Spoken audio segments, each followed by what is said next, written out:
Right. Next, let's talk about a sequel that many people didn't see coming, right? And for me, even going into this, I was like, all right, well, I guess sequels that nobody asked for are a thing now, I guess, all right? Because like Yeah. last year we had Bill and Ted Face the Music, Right. and while many people dug it, and some people actually loved the film, especially because it came out during the pandemic. I was Yeah. indifferent to it. I was like, Yeah. the first two movies had that had their place in in cult classic heaven basically. I know you have this film here to kind of just remind us, hey, Alex Winter's still alive, right? No offense, right? Yeah. But yeah, so I was indifferent to the film. I didn't like it, I didn't hate it, but I saw why people enjoyed it, right? So I went into this film feeling, kind of the same way, right? And reason being is because it's, basically the sequel to, and this might be a really controversial statement I've seen here. Uh, yes, it is one of the most popular Eddie Murphy films, right? I would compare this like, how Adam Sandler has The Wedding Singer, where Right. he kind of breaks character. He's not, vulgar or zany like that. He's playing something a little bit different, but it's a romantic concept, romantic uh, it's a romantic film basically, right? So yeah, Mhm. that's basically what Coming to America is, right? But watching it over though, I really was reminded of why this movie stands out so much though, and I think it's well for first off, it's the black just seeing it's the same way like how we felt like when we saw Black Panther for the first time a few years ago. Please. Seeing black actors on screen, especially like the moments in Zamunda, right?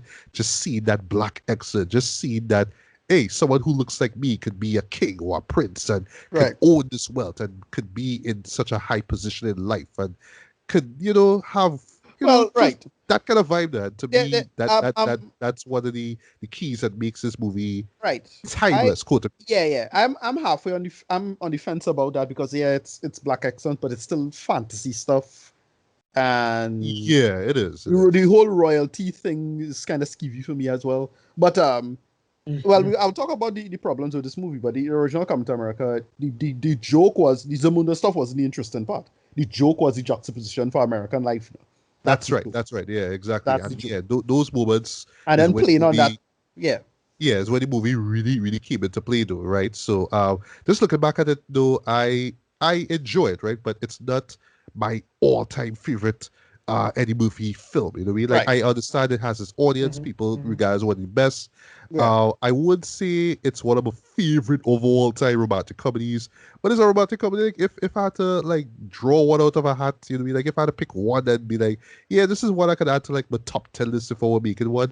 I'd put this here just mainly because of how relatable it is. Just the idea of no, I don't want to be I don't want to just marry this girl just because she look hot. You know what I mean? She right, has to Yeah. challenge me mentally. You know what I mean? She has to support me, and I love that, right? And you Mhm. just do feel for King. Well, sorry, well, Eddie Murphy's character. Prince Joffa. Akeem, Sorry, yeah, Akeem, yeah, Akeem, right? Joffa, right? You know what I mean? Fighting this girl in Queens, in New York, and all that kind of stuff. right, Like it works, right? Just the heart in it, right?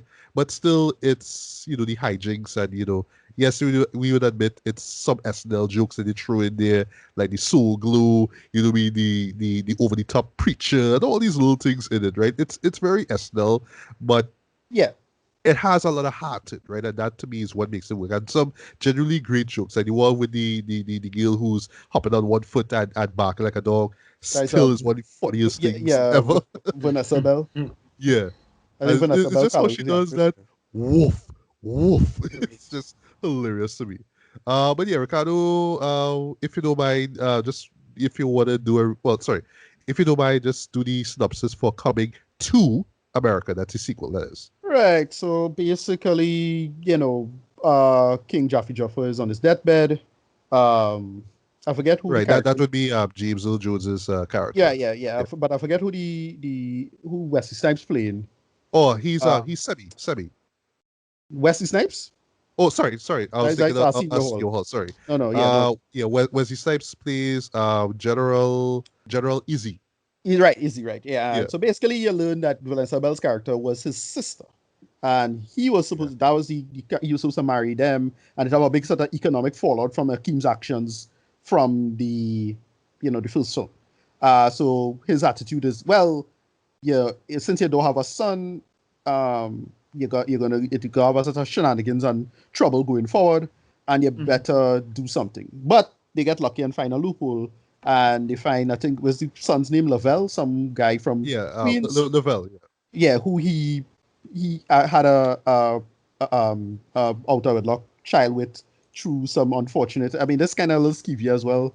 Some it unfortunate is. It is, drug and drug. it really makes you rethink about that particular scene that they reference. But I'll get to that. Go on. Right.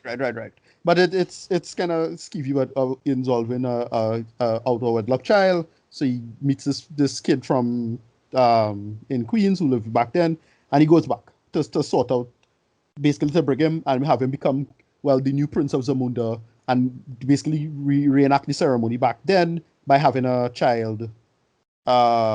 Marrying his daughter. That's the story. Yeah, But played by Tiana Taylor herself. right. Yeah. And but the big problem is that, well, um, you know, what about his own daughters? Can they not run the situation or whatever it is?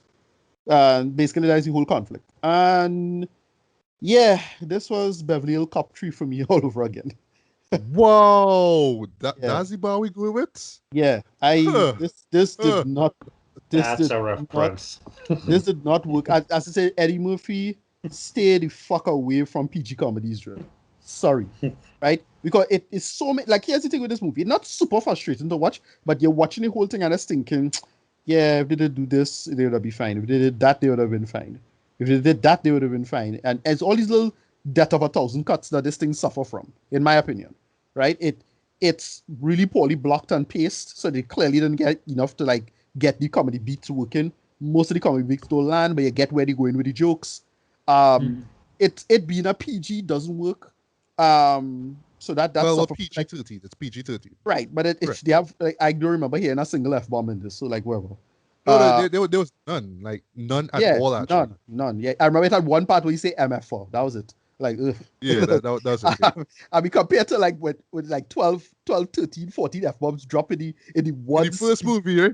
No, in the one scene with Samuel L. Jackson, you had Yes. like at least a dozen F bombs in that one. Whatever. Yeah. Yeah. Well, then the actual script and pacing and blocking and focus was all over the place. Like they really didn't. It just felt amateurish. They just drop in a bunch of like references, and most of those jokes didn't land. And I'll say now, all of that would have been perfectly fine if if one character was as he's supposed to be the central figure, but he, in my opinion, is a terrible actor. That is the guy who played Lavelle. I am sorry, he was pretty Or bad in this film. Jermaine Fowler.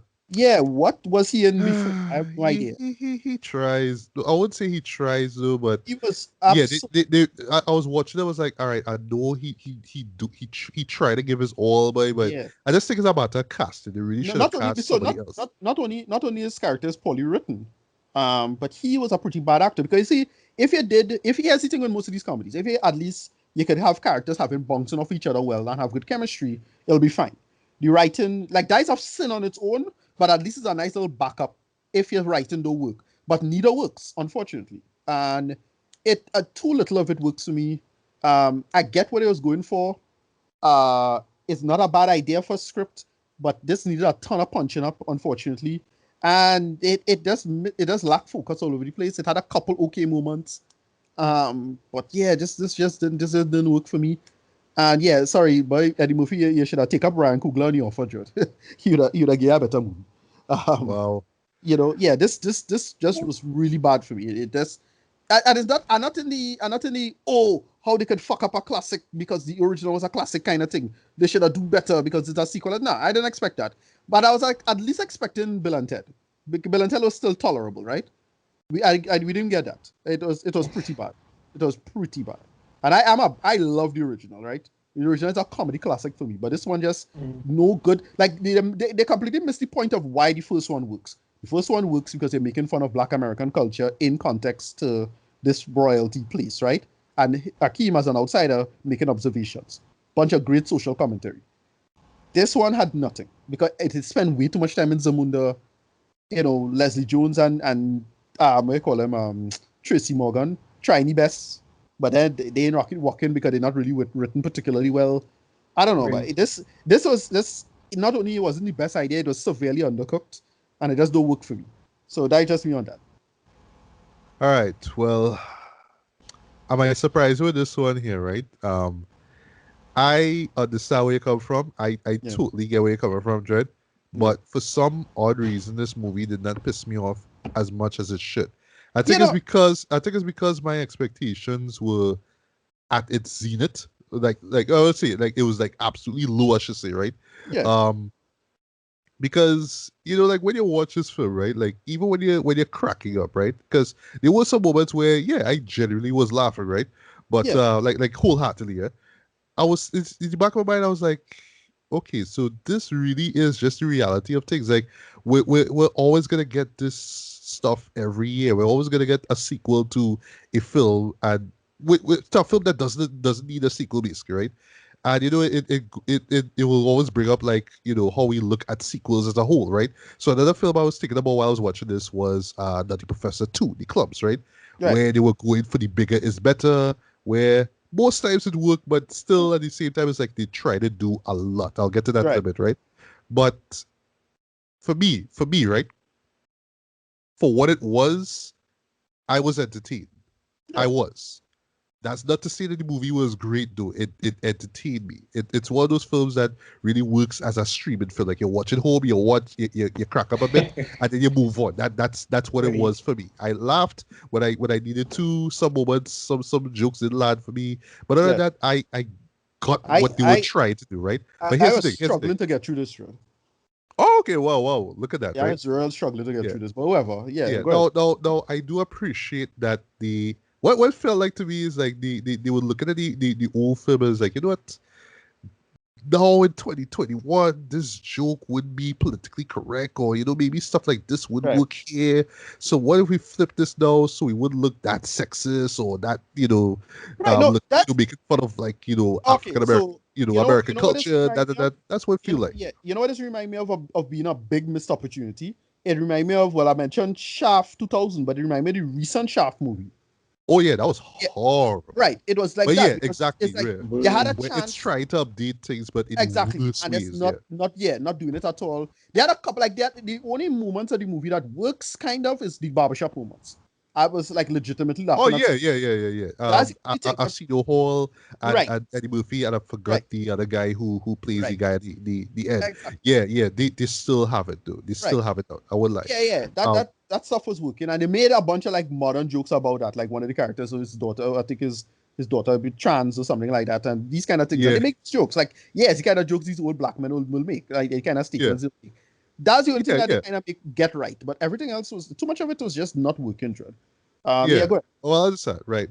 And as even though the situation with him having a son to begin with was on the, oh, can you really do that way? Like Right, that really don't make any sense, though. Because what it is, without spoiling it, it involves a scene, well, one of the famous scenes where Akeem and Semi basically going out, me looking for a woman, right? For basically for Akeem, right? I just seen, like, just basically just seeing all these random chicks, and right. That's there's the something famous weird party about them, scene. right? Yeah, Yeah. yeah. Right, but they incorporate someone new. This would be played Leslie by Jones. Leslie Jones, and they Right, kind of work it in such a way that you kind of right. have to buy into the fact that that happened. But I could, because Yeah, whatever. still, because I saw it, like, like a day ahead of each other, that and nothing about that make any sense, right? But still, I was like, okay, this is what they're going for. All right. But I do like the fact that, hey, this kid is not Akeem. He's not trying to be him. He does act like, oh, I'm from this area, but my mom raised me this kind of way, but I don't really act like her. But I'm gonna still be like, ooh, look at this, ooh, all that kind of stuff. But I'm Right. not playing into stereotype, basically, right? Yeah, So he acts like, like a millennial who in Zamunda for the first time and seeing things like that, right? So I get right. that, but still, as much as I felt like, yeah, but you are right, though. I felt like, Jermaine's character could have been better developed. He could have had better lines, and I Yeah. don't know, could have just I gotten think somebody else. I think another somebody problem I had was less noticeable, because I was just watching it. It was like, yeah, dude, I just saw you just the other day in Judas the Black Messiah. I know it's you a know small role, but I know you could do you've done better roles in this show. Like Yeah. you sure? Like I know you I have think the comedy look, but still, right. I think whatever. okay. So my problem with this too is that again, much like what you think, you're updating stuff, you're not working, but then you're not setting up a premise because again, the big why the original works is the juxtaposition between the United States and this country called Zamunda, right? Zamunda is an ideal African place. It's fictional, but it still works as the reference point. And they spend all the time in Zamunda, not even making. They didn't make any commentary about say African stuff. It's just a sort of references about African stuff. Like they have Yeah. this CNN and Trevor Noah Yeah, Day, yeah. and you know Trevor that Noah funny. there. I was Yeah, like, you all know that right, funny. you this too, There is okay. there's Okay. one gag. There's one gag in the What? beginning that I Yeah, thought was he did pretty good. it. You did. Yeah, yeah. You There's you one you'll gag. know him. You will know Yeah. him the moment you see him. No, there's one gag in the beginning that was genuinely funny and worked with the guy. Except the person who was playing opposite him was pretty funny. He wasn't that funny. That was they had Colin Jost from SNL playing Yes, the yeah. white guy, and he was. What's funny is that he was playing the grandson of the two guys from Trading Places because remember they were Yes. in Coming to America. That was a little gag now. Yes. Hmm. Very funny gag in Coming to America. Pretty funny gag here as well. Little stuff like that. Yeah. That's the little things that crack me up a little bit. Little other stuff is like, oh, they get what's his name, boy, Louis Anderson to come back. It's like, yeah, I like that, Yes. right? Yeah. The old McDowell's jokes don't land at all because it was funny No. then. Yeah. Not thing now. We see no scene with McDowell and his daughter. Like, remember that was his daughter, and nothing. I like, oh, okay, they don't do anything like that. Little stuff like they just miss like all the character moments. I wanted them to bring back Eric LaSalle. That would have been really funny if they brought him back. Nope. Oh, okay. Well, at Yeah, least they can at least answer what happened to him yeah, or and stuff like that. and Lisa's sister because they kind of Exactly. just left They it hooked up open, at the right? end, right? They Yeah. hooked up at the end of the first film. I don't know. It just missed why the first film works completely. Yeah. And again, all of that would have been fine if it was at least rated R, so they can at least do some more interesting jokes and get away with a lot of stuff that at least get me laughing. But now it didn't work. Yeah. The stuff with the daughters was just fell flat. Like why were there three daughters? Just to have them all of them in a fight scene? Yeah, I guess No, so. no, no. Although I did like Mika, Yeah, no, that's played by Kiki Lee. Like I thought that right. she was great, The first, photogenic herself, yeah, the first daughter is fine, right? She Yeah. was fine, and I don't mind you could have a second daughter. In fact, you could have do that juxtaposition. It's like, oh yeah, McDowell had two daughters, Hakeem have two daughters, and you can play that with the mother. It's just about Right. to me. It's just a bunch of missed opportunities here, and Yeah. that's the problem with it. Anyway, go ahead. I understand, right? But Yeah. just a rounds up, right? So to me, the problem with this movie is just like from what I remember with Nutty Professor 2, Yeah. where okay, it's a sequel, so we have to have more characters, but we have to give time to more characters, and you just kind of balancing all these different plots together to Yeah. the point that some people either get sidelined, just kind of push aside, or just ignored altogether. Like quite famously, I didn't even do this till afterwards. Garcelle Beauvoir, right, who was in the first film. Right. She No, but she was just in this blink and you miss it moment. I was no, like, but wait, here's she's the just thing. She wasn't a character. That I don't I mind that. know, I but don't mind like that. but She was not because character. we know her from that Yeah. film, it's like you could have give her something to No, say. I didn't stuff like that. I didn't mind. What to Okay, me, okay. what they miss was the juxtaposition between Queens and Zamunda. Like they did, No, I got that. I they did totally too understand. little at that. Like And it's almost yeah, go ahead. like okay, here's it like a bit that was a true classic moment in the original. When King Jaffe Joffa arrives in Queens, they have flower petals everywhere, right? Yes. That bit was funny. And then they had the Jewish guy, Eddie Murphy character in whiteface, doing what is that velvet? Hilarious. Absolutely Yeah. hilarious. And Yeah. they just missed that shit. They just had Eddie Murphy just running around Queens and like, Yeah. hey. No, I Mood understand. was I off. understand what you mean. I Yeah. understand what you mean, right? But Yeah. they will make the argument could be made that this is like the problem with movies like this. Not sequels in general, but Right. sequels that we don't need, right? That we never asked for. That Yeah. okay, well, we kind of don't want to do the same thing again, so we kind of don't want Jermaine Fowler's character to have to go to Zamunda and find his girl, which he kind of does, and You're we right. kind of doing a repeat of what Eddie Murphy and Charlie Right. Headley's character do, so we have to kind of update that because it's 2021 and all that kind of stuff. but at the same time, you run into the unfortunate risk of losing the essence of what made the first movie great. And that's why you Yeah. keep mentioning, you know what I mean? Yeah. It's not the love story as such, it's just, I oh, think what would happen right, if this guy from this royal kingdom in Africa finds right, his way in exactly, America? That's the main exactly. joke, right? And out Yeah. of that, the romance comes into play. I And I think get that that's what it was trying to do yeah. with Paula's character, but it as a whole, it's trying to do a lot and trying to do stuff What that wasn't in the film, and they right. call it updated. But at the No, same time, you kind of right. alienated As I the said, real fans, the people who grew up exactly. on this and really appreciate it for its As heart, what it's yeah, about. yeah. And as I said, it's all these side characters and these side gags that makes it work, right? You know, like the guy meeting King Akeem in the basketball, in the basketball place. Like Yes, little yes, stuff like yes. that. And people like Yeah, have no idea what it is, and he had to hide who he was. Like that yeah. whole bit of And it him. feels logical. Yeah, yeah. Exactly. And everybody who had like him having to hide being a prince so he could just work in McDonald's, all of that bit Mhm. works better. Here's the thing, and again, this is where the rated R aspect would have come in. If they had Lavelle's character be like a real fucking loser and like a real kind of piece of trash gangster type, and you're a little Mhm. lower class and a little trashier than we got, it would have worked. But they try to sell Lavelle as a character we need to like and enjoy. I was like, no, that's not the joke. Like they could have played up Lavelle's trashiness a little more, Yeah. and that would make it kind of work. It's like, wait, boy, this little real person is a real piece of trash, boy. And you could have Right. really sell the whole why the daughter should be in charge instead kind of thing. But they just kind of just play it too safe. If, Right. as, Right. as I said, I would have loved, much like with a lot of movies that went PG-13, and I would have really loved to see a PG, a rated R version of this, right? No. Yeah. Sorry, I understand. Eddie Murphy, stay away from PG-13 comedies. God, man, your career is the rated R comedy, man. Come on, man. Yeah, No. but in the 90s and thing that's what he's been doing, right? Yeah, So exactly. He's a real family man because the only PG-13 stuff of his I think I ever like was just the first Doctor Dolittle, kind of like barely. Yeah, yeah, yeah. Well, like when it was PG-13, but when it turned PG, when the second one I was like, nah, yeah. I good. Right, exactly. Yeah. But yeah, as I said, yeah, go ahead, Yeah, man. right. But a couple of things, right? So I do like the performances themselves, right? You know, everybody for the most part do what they're supposed to do, right? Yeah, I particularly love the fact that Eddie and Arsenio get to play the different roles again. I right. felt that there wasn't enough of like yes, I understand. Like I felt like Akeem and Semi, especially Semi, Yeah, characters were pushing the back more in this one here because he had to accommodate everybody else in this film.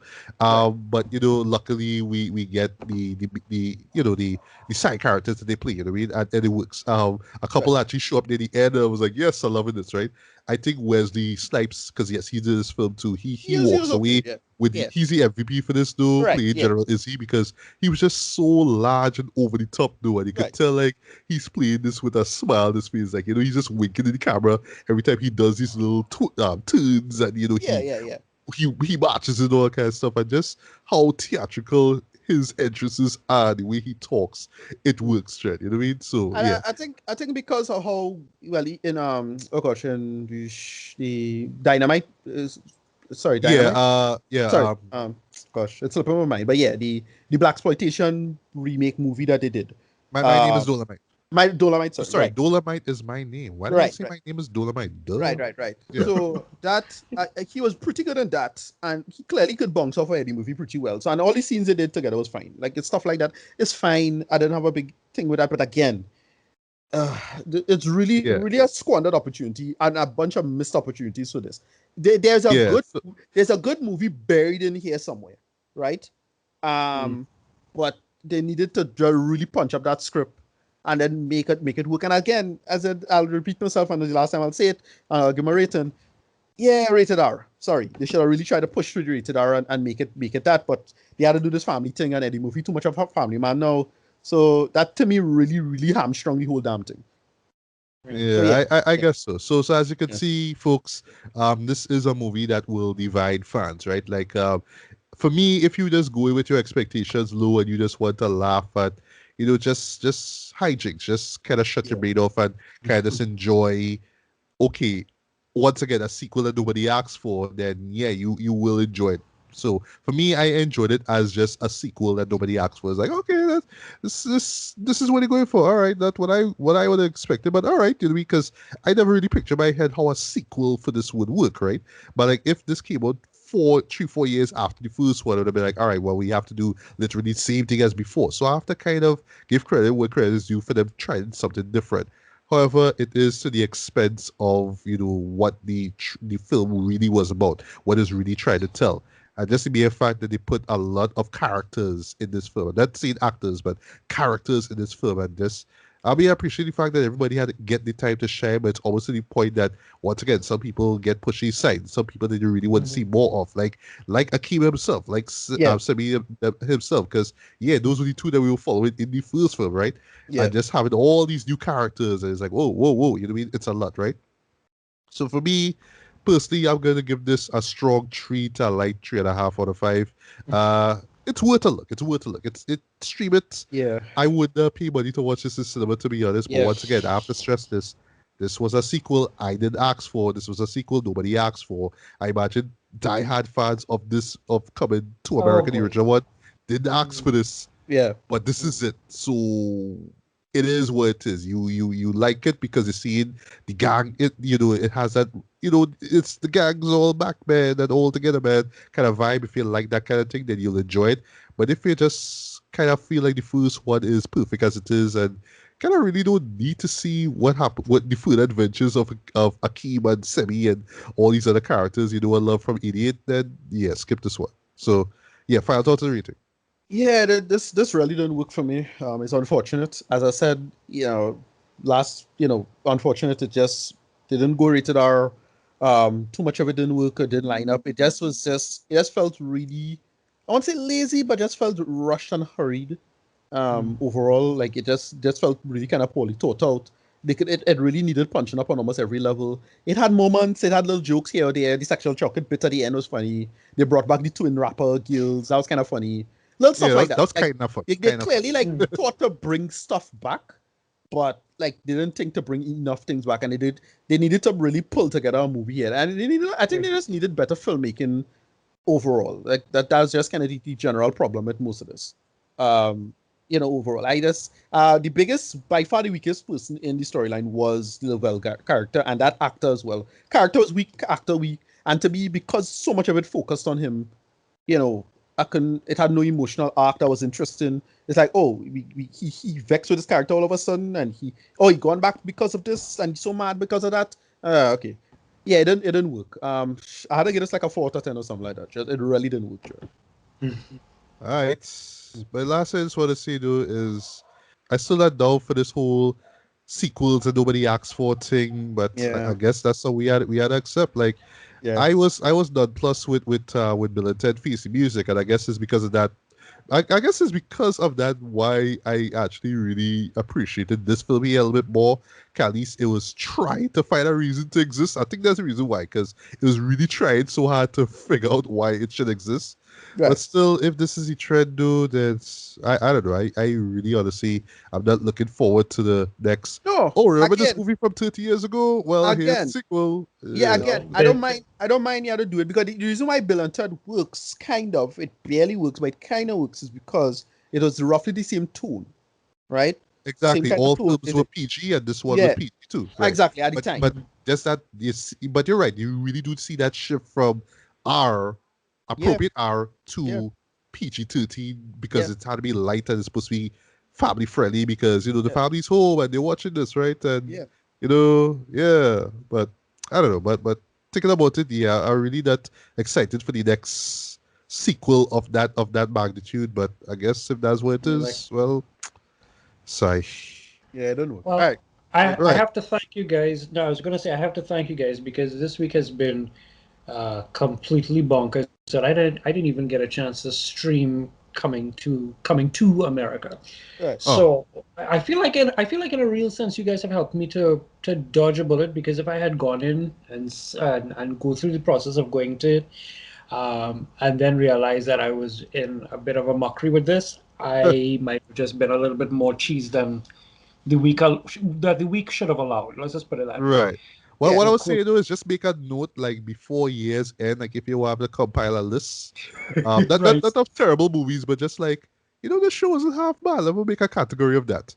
Put that there. So you watch it before the years, and then you'll be like, either, that wasn't really half bad. You know what I mean? would give it a Yeah. 5, but it wasn't that bad. Or Right. yeah, I hated this. Worst movie of the year, something like that. I will throw this last bit out in terms of sequels nobody asked for. Get ready for Face Off 2.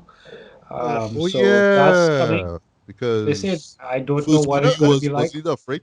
I don't know but what you're gonna you do know, with that. Again, here's the thing, guys. If you have a reason why the originals work, is because they were. Listen, you could talk about how stuff non-politically correct or whatever it is, but that's why it worked. You have to put the animal fat in the rice dish.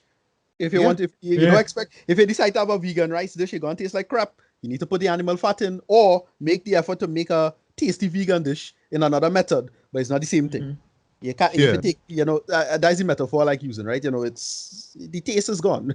The probability of you getting something, if you're getting a tasty thing that's vegan, it's gonna taste differently, and it's a different thing entirely, right? It's not the right. same. Even though you could get it to taste well, you have to do the work. As in, if you're doing relatively politically correct, not punching down humor kind of thing, you have to think differently as a humorist, right? You have to think, I don't know what to appeal to and how to update your shit. And this didn't even come close to doing that. Yeah, Yeah. unfortunately. All right, and last but not least, let's talk about the full season of WandaVision, right? Right. This was I should say, because it wrapped up yesterday. It was recorded here, Friday. This is the first miniseries from the MCU for the Cinematic Universe. Yeah. And this is just their, yeah, well, not their first attempt, but just them cracking into TV, especially pandemic viewing and all that kind of stuff. I'll bring Right. up that in my review. And just exploring, well, the characters of Wanda Maximoff, played by Elizabeth Olsen, and Vision, played by Paul Bettany, right? Right. I would say I would say they were to the back of the Avengers, but they would like the really most popular, side. we compare, yeah, side characters. They would like the popular ones, like say a Iron Man, or even like a Hawkeye or Black Widow. You know what I mean? Like they were to the back compared to them, right? So imagine that, right? Um, of course, we know what the story is about. I mean, if you don't know, then you probably have a coworker who told you about it, or you saw snapshots of it. So essentially, what it is just Wanda, and we learned this later on in her grief, over the death of Vision in Avengers Civil War. Sorry, Avengers. Oops, Infinity Infinity War. Infinity War. War. Ah, Infinity ah, War. Right. ah, ah, Mm. oops, oops, oops. Yeah, creates a reality out of this random town in New Jersey, I believe it is, Yeah. right, Westview, and Yeah. she creates basically this circa 50s TV show universe out of it, basically, right? Which evolves over time to the 60s and the 70s as we learn more about what, the little things that, led up to, her character, why she deals with all this grief and all that kind of stuff, right? But it also ties into how she finds out about her powers, just all the things that, well, pretty much led her to be in, the Avengers Age of Ultron to begin with, right?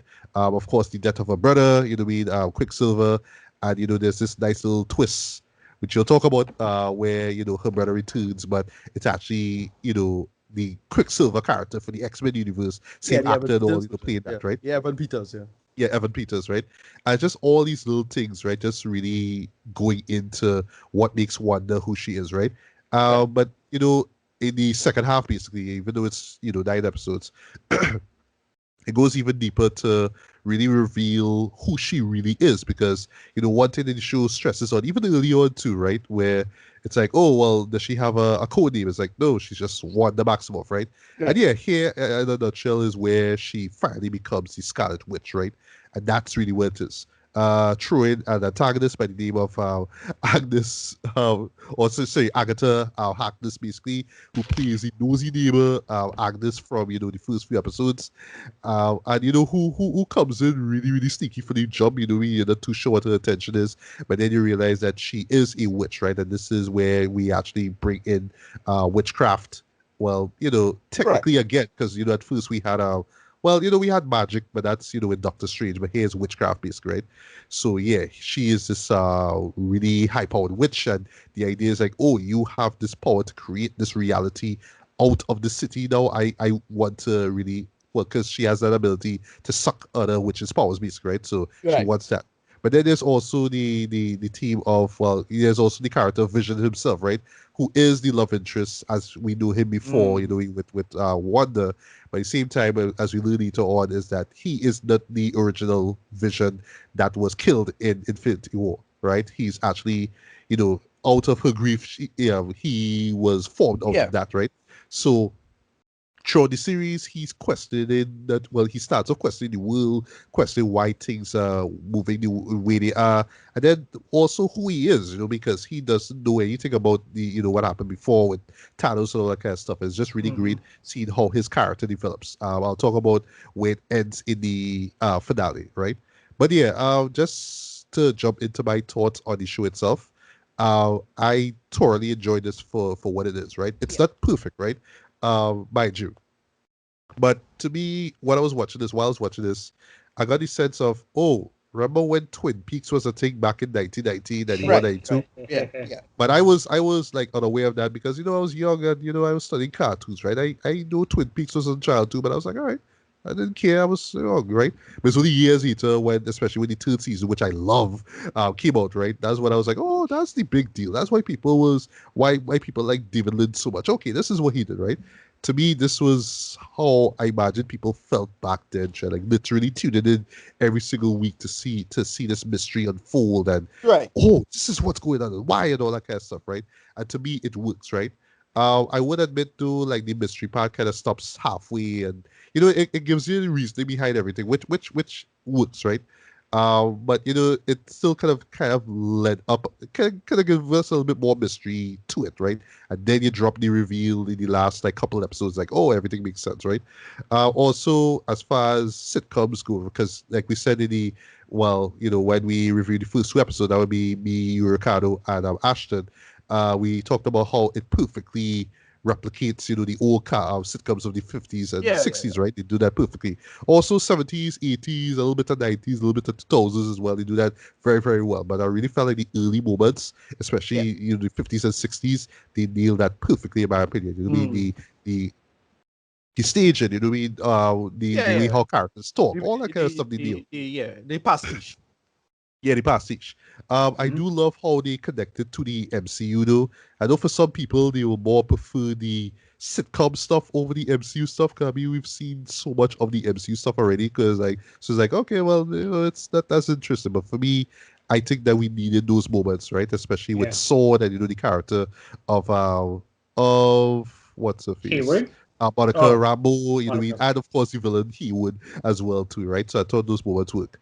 But yeah, for me though, this was the best way I could describe this show is like it's like MCU's allegory on pandemic viewing, right? Like how we were forced to be inside and we had no choice. I mean, we pull up Netflix, we pull up Hulu, and we just start to watch all these old shows that we never saw before. And it kind of puts you into this comfort zone, trend. But it's just knowing that outside of that, there's something dark and sinister there, and it's either you stay inside there, inside this bubble, and you're just in this comfort zone, you're just being fed this, but eventually you have to come out of it. You have to, poke your head out and smell the roses, basically. So that is like the nutshell way of like just describing what the show was, right? But at its heart, it's just really developing these two characters, especially Wanda, though. You get so much Yeah. depth into her, though. That episode 8, though, it's an absolute gut punch, especially when you learn certain things about it. It's like, wow, really hits your heart, though. I love, just in closing, how at the very end, though, you still sympathize with her, though. But at the same time, it's like, you're not really as heroic as I thought you were, though. You're more of an anti-hero. More, Right. well, not even the villain, but close to being a villain when you really think about it, though. Yeah. I thought Exactly. that was brilliant, actually. Just kind Yeah. of having No, but her feel like that. even her final actions, what she did, they kind of frame it as like it's framed as kind of heroic, but like when you think about it, it's like no, it's actually kind of sinister what she did there, at the end. Exactly, yeah. And it just perfectly sets her up for what we could expect from her with the Doctor Strange movie, right? Coming up, right? But yeah, though, in terms of just having people comment about it, have fan theory videos based off of it, some of which were true, some of which weren't, you know what I mean? Having people tweet about it, all these, Yeah, memes and, yeah. doing trap That's remixes to the Agatha song and all that right. kind of stuff, though. This to me is where, like, MCU just really truly show how on point they are, not Right. just in terms of taking the old characters and putting them in modern context, but just the creativity, though, just the idea of saying, here's what we going into TV. So here's what. How would it work though if we just took like a superhero and we kind of do a what if scenario? Like if let me just say they were in this TV show. How would it work, right? It's so perfect, Dread. It's so well thought out, Dread. Even right out the title, WandaVision. Like when you hear that, it's like, oh, conjures up a television, and it's just the ideas, just the creativity poured into that, Dread. So yeah, this really really entertained me, and it entertained me for 8 months, sorry, for 8 weeks straight, boy. And yeah, boy, this is what I'm going to be looking back on as one of the best shows of 2021, man. Mhm. Yeah, yeah. Ricardo, thoughts on the whole season? Yeah. I loved the first half of it, and I liked the second half of it. I felt they could have done a couple things better. I'm not talking about, oh well, Evan Peters should have been that same Quicksilver from the X-Men. I actually didn't mind. People complain about that for like 2 weeks and then just forget about it. I didn't care about that. That was just that's a red herring, and I like that it was a red herring. It's fine. What I'll say is but I think people mad about it though because Paul Bettany see there's gonna be a cameo. There's a cameo coming. That statement. No, but that statement he made was like clearly a funny statement. It's clearly like him just ribbing the audience and trolling everybody. Because yes, he did play against a person who he always wanted to work with. That it's himself. That's a joke. I thought it started very strong. It was, as I say, it's baby's first lynch. It does that quite well. Yeah. It's a masterwork of pastiche, in my opinion. Like they really, really do a good job of replicating the old shows, replicating the old aesthetics and approaches. The reveal with Agatha was not that interesting ultimately, but I like what they did with it. It's fine. Right. And I like her motivation though, although I felt they could have explored a little bit more in terms of the mother wanted to kill her because she's so powerful, blah, That's the big thing with it is that it sets up more MCU stuff, which is typical MCU kind of thing, where they'll always leave a couple threads and they'll deliberately like hold back on stuff that they could finish off here. That's notably with Monica. I felt she started really strong, and then they just kind of do a bunch of plot contrivances for just her to get her powers, and then they do a callback to Captain Marvel with the Skrulls at the end. Which was cool. So I like because I like the fact that we will see eventually her meet up Nick Fury, right? But I do agree with you. I felt like she was a little sidelined a bit. Like I thought that something more was going to happen instead of just her being locked up in this attic with who we thought was going to be Quicksilver, right? Where she could have done a bit more. I mean, see her do more of her powers, right? So yeah. But what they do, the big central conceit of it is the whole hurt people thing, and the fact that they kind of frame Wanda as a villain. Like that last piece, what she did to Agatha is not really hero shit. Sorry, that's punishment. Yeah, that's some dark punishment too. Yeah, exactly. And then the whole thing with her trying to avoid Vision confronting her. Like I find one of the best moments is when Vision outright confront her about the whole thing. Before she meets. Yeah, stuff like that. I just dug it for what it decided to do, and it was just really interesting and workable. But it does fall into the typical MCU trappings of, well, they need a big fat battle at the ending. I do appreciate that we get a philosophy 101 session with the two visions, because that makes sense. Right. That's what I wanted to bring up. I do agree with you with the final episode that yes, we have to have that MCU fight, and I think that's just for people who at first I was calling idiots, like, well, it's all the thing because of MCU show and I'm fighting it. No. So I made the joke like, oh well, look how they're fighting. Look, hold that, right? Look, Vision versus Vision, hold that, right? And you have Scarlet Witch. Well, before she becomes Scarlet Witch, we'll get into versus Agatha, right? Here we go. But that discussion though with the two visions, I made the joke like that was a very Star Trek moment though. Like this is how Spock would resolve a situation, and it brings up a very I made the joke to one of my friends at work, the real people gotta be Googling that shipper TCS thing. Right, Yeah, exactly. but it makes perfect sense though. I love how it all plays up. Yeah, it's common philosophy 101 session stuff. You do. It's a really, really popular idea. Yeah, It's up and there. I also love the It's up fact there with that Plato's Cave. it's up there with what? With Plato's Cave now. You're like, yeah, Oh, you okay, okay. do that shit all the Yeah. time. And to me, it's a very vision moment. Right, Like yes, exactly. That's I could exactly how shoot you you with solve eye a beams problem. and hit you. Mhm. Sorry, Yeah. with forehead beams. Sorry, Right, right. or as long as I want to. But look, we machines, we think at a different level. Let me talk it out now. Right? You Right, get, exactly. okay, cool, move on. All I right, love that. and I'll say like the little things like just the music aesthetics, visual aesthetics. They like, if I remember correctly, the Agatha all along thing is basically the monsters. Uh, Yeah, sort that of a that Arab that family kind of right, thing. that horror, right, that whole horror aesthetic. But I heard they wanted to do like a Mary Tyler Moore kind of vibe as well. That was Oh, another thing. okay. That's another option they wanted Mhm. to Yeah. do, and I heard Mhm. that, but they didn't do There were a it. couple of those. Right, Right. right. Little things like that. Because that's the one thing about the show. It does stick to the family sitcom, right? But the white family sitcom, right? There's no references to Fresh of Bel-Air, for example, in this Yeah. aesthetic, for example. It's Well, really I would say for the 70s, there's no good times, there's no no exactly Jefferson's there's reference, no Sanford exactly. and Son, Yeah, you know? exactly. But it does. It also doesn't do. It just does the white suburban sitcom. So it's that aesthetic that they do. But it makes sense in the episode when you find out episode 8. The weakest episode was episode 8 for me, actually. Not a bad episode, but it was the episode that just is the expo dump episode.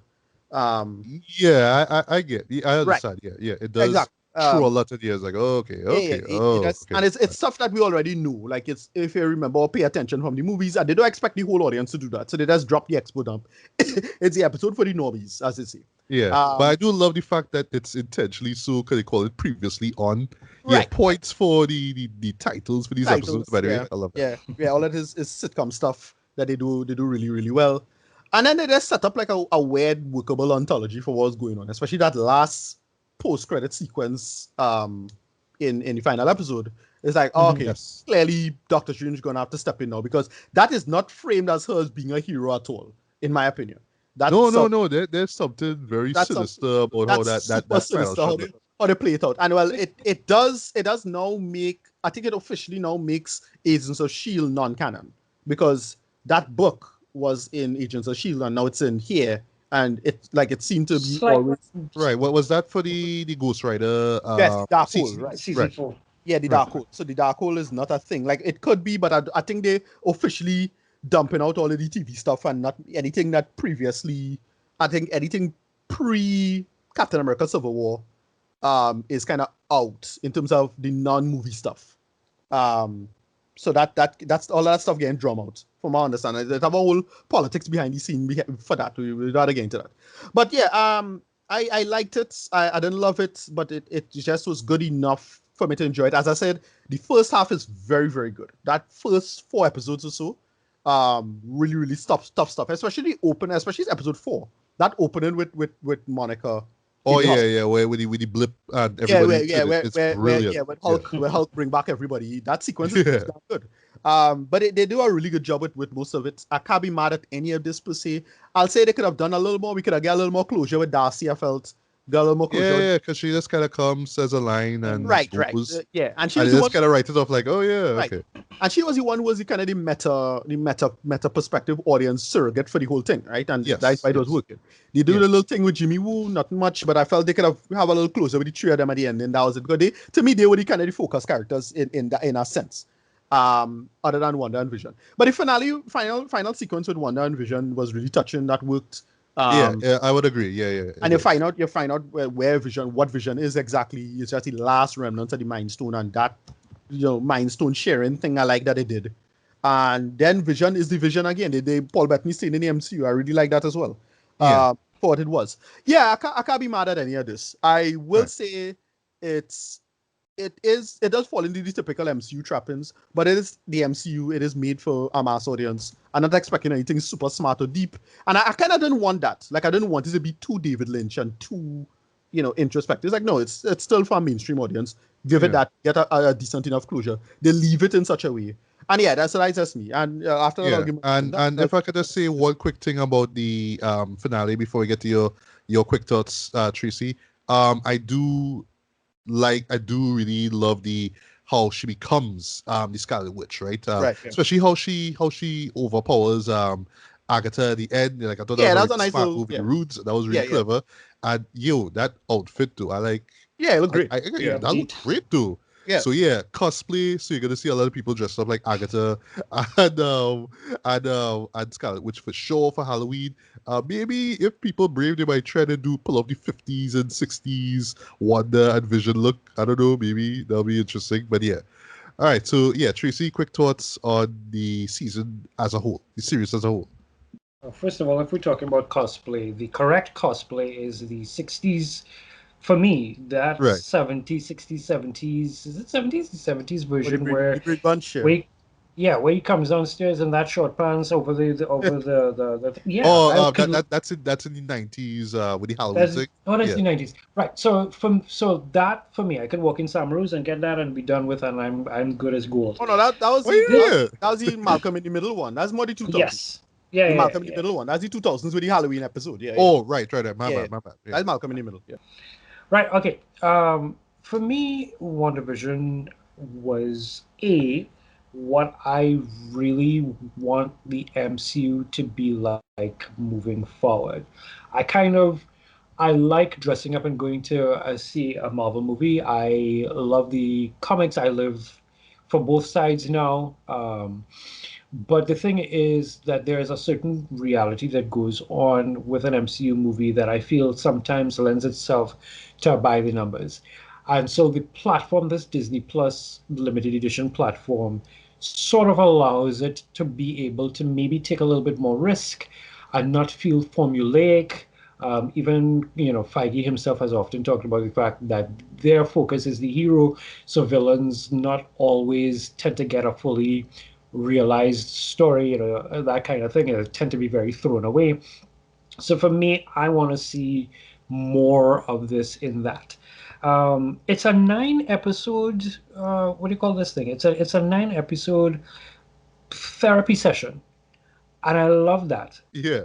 Yeah. Right. Uh, it legitimately is a 9 episode therapy session, and the idea of what happens to people who are in grief and where does it lead? There is a line that Monica talks about standing in her truth because her mom is gone. How does she deal with this? And then there is a line that Agatha says while the whole internet was going nuts off of what is love, what is grief, if not love persevering. My line was when Agatha says to her, the idea of you would rather live in this than actually stand up, if you live in this trauma, then stand up in your truth and face the truth. So that is that. You don't have to pay somebody $300 to $500. Just sit down and watch WandaVision. You get a therapy session right there. Um, I I really loved it. I will tell you because I've been kind of like watching the trailers and watching all this stuff that happens. But when the aspect ratio moved to that 4.3 kind of old Yes. sitcom-y kind of vibe, and they went to black and white, I sat down here at my desk and I was screaming because it's like, oh my God, this is happening. So, and you know how I feel about the soundtracks. I have imbibed all the soundtracks and the trap mixes and everything else that Oh goes with boy. it. Yeah. So I mean, Well, sorry to cut you there. Mhm. Quick question. Favorite team out of this whole series? Episode Mine 2. is the 60s one. Episode 2. Yeah. WandaVision. Yeah, WandaVision. The episode 2. The Bossa Episode 6. Nova. Yeah. Ba-ba-da, Yes, but there's yes, something yeah. so catchy about it. I Yeah, love that's that. That's catchy. my ringtone right now, by the way. Yeah. I don't know who I don't remember the name of the artist who did it because it's not Leland who did it, but there is somebody did a trap-ish remix to Right. that Bossa Nova one. Yeah, yeah. Right. So in terms of soundtracks, I will go with Newlywed Couple, WandaVision, um, the Malcolm in the Middle Chaos version one, which to be honest with you, Malcolm in the Middle was the only sitcom of all of them that I never actually sat down and watched religiously. So Right. for me, it was Same more. here. Same here. It kind of had more of a, for me, it was feeling a little bit more Daria in terms of the way how the guitar was playing out and that kind of stuff. So I was like, yes, that's what I love. But It's that, and then of course Agatha All Along, which I have listened to Yeah. every variation of that. So yes, please. But I loved it. I feel like anybody sitting down to watch WandaVision will get something for the group that they belong to, which is to say, if you are someone like us who may have grown up, sucking television, you will look at it and see and feel like if this is home. You'll feel a connection there. If you are a comic book person, you see Agnes and you think, oh my God, is Agnes going to be Agatha? The Salem witch trials in the end. The things in, oh my God, White Vision is coming, which means that's going to happen. There are things for every sector, every grouping that I feel like you can look at it and feel like this is home, and I'm very happy about that. In terms of where it's placed, because from what I understand, WandaVision takes place about 3 weeks Yeah. after the blip. So this is Right. actually Right. taking place before Spider-Man Far From Home. Yeah. So when at the end for me, so like at the end when Monica gets her visit from the person with the thing, and I'm like, oh, so that now ties into where Fury is at the end Right. of that. And then, of course, when we see Wanda actually, doing her mental projections and learning about the Darkhold, we know that's good because she's in London right now. Elizabeth is in London right now filming Multiverse of Madness. So that is going to have its link.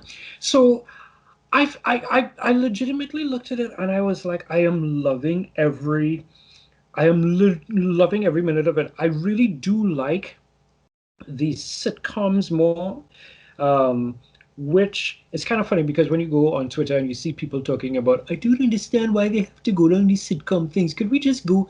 And I was like, no, that's kind of lame. Let's move on. But I really dig the sitcom aspect of it. Certain things that I kind of was theorizing in my own brain, obviously, it didn't come true. But what I like about it is that the show is not meant to unwrap the entire future of Marvel Studios on the whole. So the fact that maybe we didn't get an X-Men or we didn't see, Reed Richards show up or anything of this sort, for me was like, this is fine. There are other times that we can have that later on in a few years coming. That is that. I think one of the other things for me is I go back to like Agents of Shield, and I think because yeah, Ricardo, you're right. There was like deep political randomness going on behind the scenes, but I look at Agents of Shield and I think this is what it should have been. Right. And maybe it's because of the time, and I mean network television versus streaming television, the constraints and that kind of stuff. But I remember I was talking to another friend of mine. I remember there was this one thing in Agents of Shield that came right after Thor: The Dark World, and it was them in London sweeping up, the place, and that was the tie to the movie, as opposed to Right. because the idea that they said was that Agents of Shield would tie directly to the movies, and it was lame. So the idea that Yeah. Agents Yeah. of Yeah. Shield eventually, Okay. So became yeah. yeah, no, it had a lot of drama behind the scenes, and from what I Mm, understand, this is at the root of a lot of the heat. yeah, Not just what he did, but at the heat of why Joss Whedon getting kind of drum out now. Because from what I understand, he kind of took Ike Perlmutter's side on. He kind of picked the wrong horse in that whole battle, right? So that is a big part of it. yes. Anyway, what I'll say is that, well, you just say your last line, and then I'll just get to my last point. Um, what I would say is just what Marvel has done here is a masterwork of the meta narrative, right? Mm. Where they Yeah. really get people for a goddamn week, every week, talking about that shit, bitching about Yeah. spoilers online, bitching about this and that, and they just completely control the conversation. And then we go Mhm. and do it all over again in a week from now after WandaVision's, well, Yep. WandaVision supposed to have a kind of making of, wrapping up thing. Yeah. Although some Yeah. people think it's a secret episode, secret 10th episode. I don't think that's the case. Yeah. No. But No. what it is, it's just a making of, and then yeah, Falcon and Winter Soldier hitting one time. And Yeah. Yeah. Six watch episodes. watch this Gonna knock hopefully. yeah, watch this completely like overshadow Snyder Cut, like in my opinion. Like Snyder Cut Yeah. gone Well, here's the nobody funny got part give a shit. though. You know, because Snyder Cut is coming a day before the series premiere Yeah, exactly. of Falcon Dread. So yeah, Yeah, interesting. yeah. You can Yeah, see how that dynamic will play if out now and with it. I'll say they probably kind of peak here with this. Like I can't see them topping something as interesting as fascinating as WandaVision was. Like WandaVision was a genuinely interesting mystery. I'm not sure if Falcon did with this, so they had a camera gun, and I can't see that happening, to be frank. But Yeah, like I know it's still, gonna be something totally different, but right. I I still do think think it's gonna maintain that quality. top tier action. I want to see what Right. happens. Sorry, I want to see what happens next. I have a feeling that's what it's gonna be. That what's the secret and what's going on here? I don't Nah, it's an action film, right? Sorry, Exactly. action series, right? But Yeah. what I'll say, just the last point on this, I'll say that it have a couple of interesting takes they could do that could make it really really interesting. But I can't see them doing something as fascinating as WandaVision. So WandaVision is the really test kitchen for really interesting ideas going forward. What they're going to be doing with the audience, how the audience will feel about this and that or the other. And yeah, I just thought this was a brilliant masterstroke. So I'm just going to give my rating quick. Yeah, please do. It's I'll say 8, probably a 9 out of 10. The second half does slug a little bit for me. And I thought anyway, she's supposed to be framed as a villain, so I didn't really see it as a hero thing, but whatever, it's fine. But other than that, I really, really like this. Very, very clever.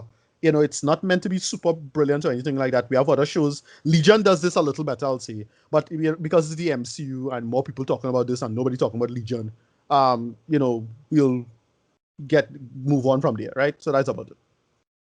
Yeah. Well, for me, rating wise, I'm gonna give this a very light 4.5 out of 5. This is one of the best shows of 2021, in my opinion. One of the best I've seen. I highly recommend you check it out.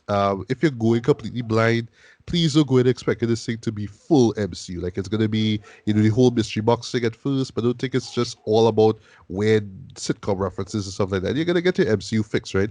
I know just the balancing between the two might be a little off for some people, that they might more enjoy the sitcom stuff more than the MCU stuff. But to me, in the end of the day, you kind of have to get the MCU stuff, especially with what's coming up next, right?